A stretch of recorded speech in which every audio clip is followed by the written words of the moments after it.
ನಮಸ್ತೆ ಪ್ರಿಯ ವೀಕ್ಷಕರೇ, ನಾನು ಡಾಕ್ಟರ್ PK ಪ್ರವೀಣ್ ಬಾಬು, ಆಯುರ್ವೇದ ಮತ್ತು ನಾಭಿ ಚಿಕಿತ್ಸಾ ತಜ್ಞರು. ಇವತ್ತಿನ ವಿಷಯ ದೇವಾಲಯಗಳಲ್ಲಿ ನಾನು ವಿಡಿಯೋ ಮಾಡಲಿಕ್ಕೆ ಹೊರಟಿದ್ದೇನೆ. ಯಾಕೆ ವೀಕ್ಷಕರೇ? ಆರೋಗ್ಯದ ಡೆಫಿನಿಷನ್ ಏನು? ಸಮದೋಷ ಸಮಧಾತು ಮಲಕ್ರಿಯಾ ಪ್ರಸನ್ನ ಆತ್ಮ ಇಂದ್ರಿಯ ಮನಶ್ಚ ಸ್ವಸ್ಥ್ಯ ಇತ್ಯಭಿಧೀಯತೆ.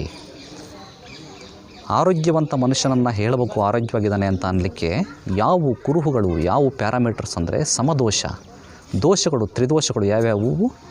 ವಾತ ಪಿತ್ತ ಕಫ, ಇವು ಸಮವಾಗಿರಬೇಕು. ಜಾಸ್ತಿನೂ ಇರಬಾರ್ದು, ಕಡಿಮೆ ಇರಬಾರ್ದು.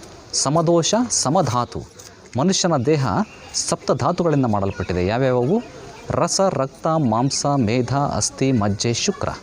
ಸಮದೋಷ ಸಮಧಾತು. ಸಮಧಾತುಗಳು ಅಂತಂದರೆ ಧಾತುಗಳು ಜಾಸ್ತಿನೂ ಆಗಬಾರ್ದು, ಕಡಿಮೆನೂ ಆಗಬಾರ್ದು. ಸಮದೋಷ ಆಯಿತು, ಸಮಧಾತು ಆಯಿತು. ಸಮದೋಷ ಸಮಧಾತು ಮಲಕ್ರಿಯಾ, ಮಲಗಳು ಯಾವ್ಯಾವು? ತ್ರಿಮಲಗಳು, ಮಲ ಮೂತ್ರ ಸ್ವೇದಗಳು, ಇವು ಸಮ ಇರಬೇಕು. ಜಾಸ್ತಿನೂ ಆಗಬಾರ್ದು, ಕಡಿಮೆನೂ ಆಗಬಾರ್ದು. ಸಮದೋಷ ಸಮಧಾತು ಮಲಕ್ರಿಯಾ. ಇದಷ್ಟೇ ಅಲ್ಲ, ಪ್ರಸನ್ನ ಆತ್ಮ ಇಂದ್ರಿಯ ಮನಶ್ಚ ಸ್ವಸ್ಥ್ಯ ಇತ್ಯಭಿಧೀಯತೆ. ಸಮದೋಷವನ್ನು ಯಾವುದರಿಂದ ಮಾಡ್ಬೋದು? ಒಳ್ಳೆಯ ಆಹಾರದಿಂದ, ಒಳ್ಳೆಯ ಔಷಧಿಯಿಂದ ಸಮದೋಷಗಳನ್ನು ಮಾಡ್ಕೊಳ್ತೀರಿ. ಸಮಧಾತುಗಳು ಒಳ್ಳೆಯ ಔಷಧಿಗಳಿಂದ, ಒಳ್ಳೆಯ ಆಹಾರಗಳಿಂದ ಮಾಡ್ಕೊಳ್ತೀರಿ. ಈ ಒಳ್ಳೆಯ ಆಹಾರ, ಒಳ್ಳೆಯ ಔಷಧಿ ಇತ್ತು ಅಂದರೆ ತ್ರಿಮಲಗಳು ಸಮ ಇರ್ತದೆ. ಇದು ಈಸಿ. ಇದನ್ನು ಡಾಕ್ಟರ್ ಹತ್ರ ಹೋಗಿ ಟ್ರೀಟ್ಮೆಂಟ್ ತೊಗೊಳ್ತೀರಾ, ಇದು ಈಸಿ. ಇಷ್ಟು ಮಾತ್ರಕ್ಕೆ ಆರೋಗ್ಯ ಅಲ್ಲ. ಪ್ರಸನ್ನ ಆತ್ಮ ಇಂದ್ರಿಯ ಮನಶ್ಚ ಸ್ವಸ್ಥ ಇತ್ಯಭಿಧೀಯತೆ.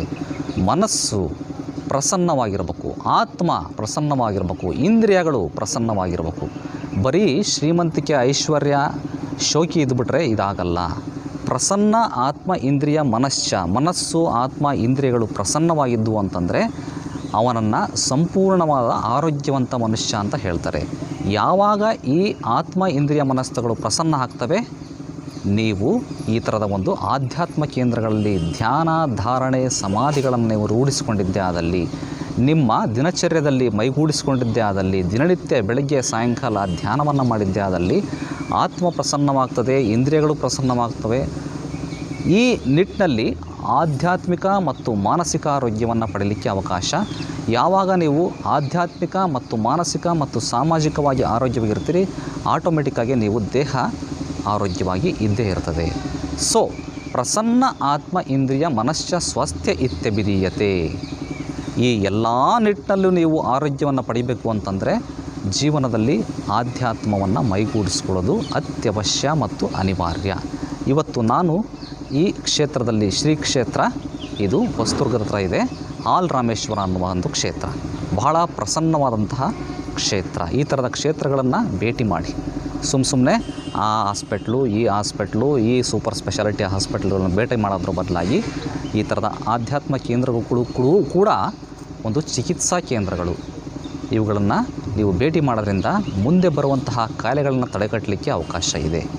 ಪಾಸಿಟಿವ್ ವೈಬ್ರೇಷನ್ಸ್ ನಿಮ್ಮ ದೇಹದಲ್ಲಿ ಬಿದ್ದಾಗ, ಮನಸ್ಸಿನಲ್ಲಿ ಬಿದ್ದಾಗ ನಿಮ್ಮ ಆರೋಗ್ಯ ಸ್ವಸ್ಥಸ್ಯ ಸ್ವಾಸ್ಥ್ಯ ರಕ್ಷಣಂ. ಆರೋಗ್ಯವಂತ ಮನುಷ್ಯ 100 ಕಾಲ ಆರೋಗ್ಯವಾಗಿರಲಿಕ್ಕೆ ಅವಕಾಶ ಇದೆ. ಈ ವಿಡಿಯೋವನ್ನು ಎಲ್ರಿಗೂ ಶೇರ್ ಮಾಡಿ.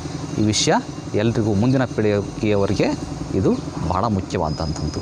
ಮುಂದಿನ ಸಂಚಿಕೆಯಲ್ಲಿ ಮತ್ತೆ ಭೇಟಿ ಆಗ್ತಾನೆ. ಧನ್ಯವಾದಗಳು ವೀಕ್ಷಕರೇ.